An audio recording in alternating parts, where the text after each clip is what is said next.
تو بات کیا ہے کہ اس جگہ خود کو بٹھا کر دیکھو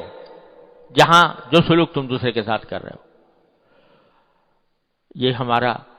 آج کل لوگ کہتے ہیں کہ نگاہوں کی حفاظت نہیں ہوتی، بد نگاہی، نامحرموں کو لذت کی غرض سے لذت حاصل کرنے کے لیے دیکھنا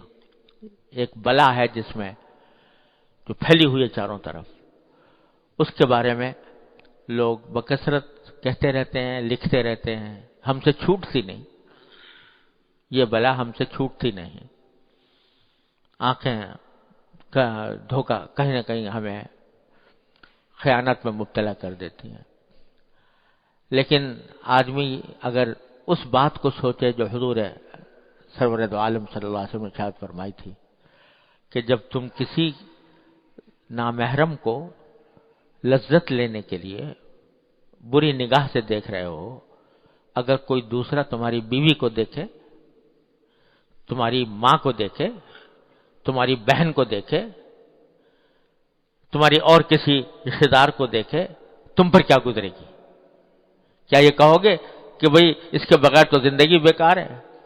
اس میں زندگی کا مزہ ہی ختم ہو گیا، لطف ہی جاتا رہا؟ ارے اگر تمہیں اپنا لطف لینے کے لیے دوسروں کی عزت پر ڈاکہ ڈالے بغیر تمہارے مزہ نہیں آتا تو دوسروں کو بھی تمہاری عزت پر ڈاکہ ڈالنے کا حق ہونا چاہیے. لیکن اس کو تو تم گوارا کرتے نہیں اور دوسروں کی عزت پر ڈاکہ ڈالتے ہو اپنی آنکھوں سے. تو یہ ہے دو عمل، یہ ہے دوہرا معیار. آدمی اسی بات کو اگر سوچے تو بہت بڑے فتنے سے، آنکھوں کے فتنے سے انشاءاللہ نجات مل سکتی ہے. اللہ تعالیٰ اپنے رحمت سے ہم سب کو نجات عطا فرمائے. تو خلاصہ یہ کہ غیبت محض اپنے تھوڑی دیر کا مزہ لینے کے لیے، تھوڑی دیر کے لیے مجلس گرم کرنے کی خاطر جو ہم غیبت کر بیٹھتے ہیں، اتنے سارے گناہوں کا مجموعہ ہے.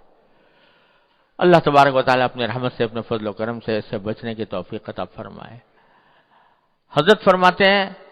کہ غیبت کرنے والا اور سننے والا دونوں گناہگار ہیں. یعنی جس طرح غیبت کرنا گناہ ہے،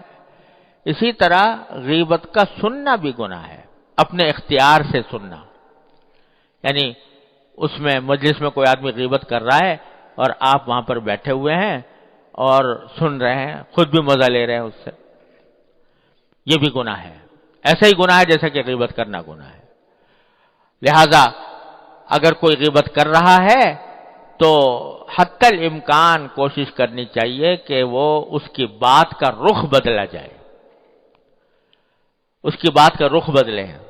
کوئی اور موضوع چھیڑ دیں، اس کو روک دیں، ٹوک دیں. اگر ٹوکنے کی طاقت نہیں ہے تو کوئی ایسا موضوع چھیڑ دیں جس سے اس کا رخ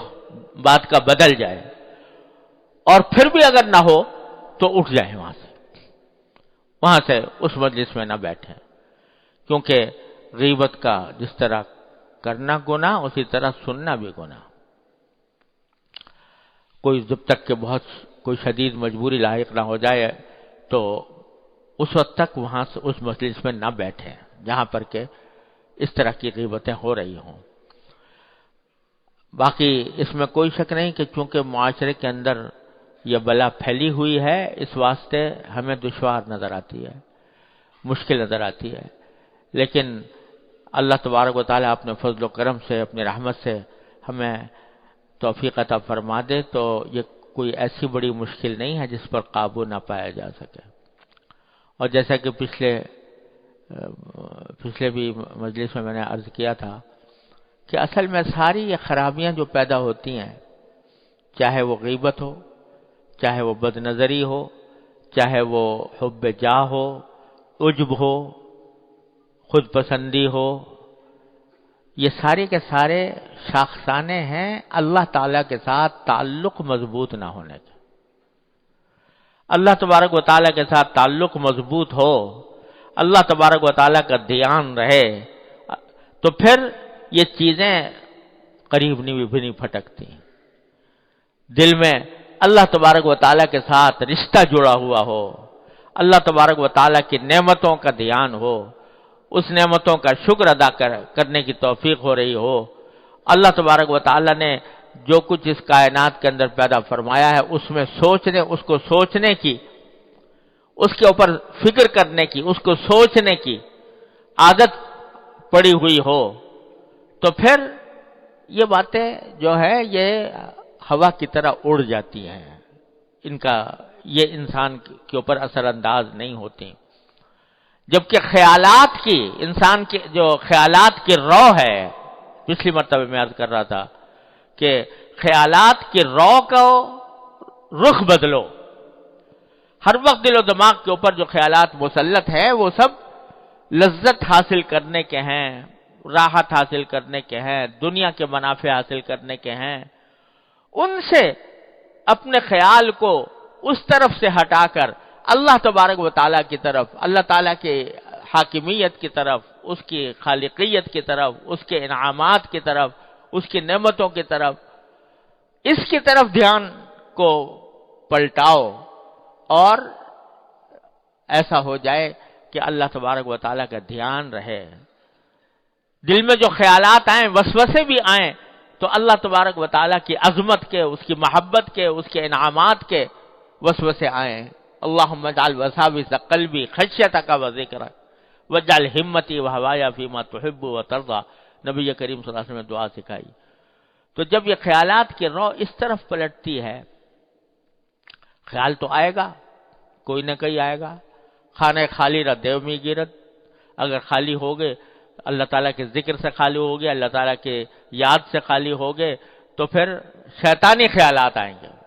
شیطانی وساوس آئیں گے۔ اسی لیے نبی کریم سرورت عالم صلی اللہ علیہ وسلم نے تلقین فرمائی کہ ان یکون لسانک رطبا بذکر اللہ، تمہاری زبان اللہ کے ذکر سے تر رہے، چلتے پھرتے اٹھتے بیٹھتے زبان پر ذکر ہو اللہ تبارک و تعالیٰ کا۔ ارے بھائی، نہ اس میں کوئی محنت ہوتی ہے، نہ اس میں کوئی مشقت لائق ہوتی ہے، نہ کوئی پیسہ خرچ ہوتا ہے، جا رہے ہو نا، چل رہے ہو، تو جاتے ہوئے چلتے ہوئے کوئی ذکر زبان پر لے آؤ، کوئی حافظ ہے تو تلاوت کرتا رہے، کوئی درود شریف پڑھ لو، کوئی سبحان اللہ پڑھ لو، الحمدللہ پڑھ لو، لا الہ الا اللہ پڑھ لو، اللہ اکبر پڑھ لو، چلتے پھرتے عادت ڈالو کہ زبان اللہ تبارک و تعالیٰ کے ذکر سے تر رہے۔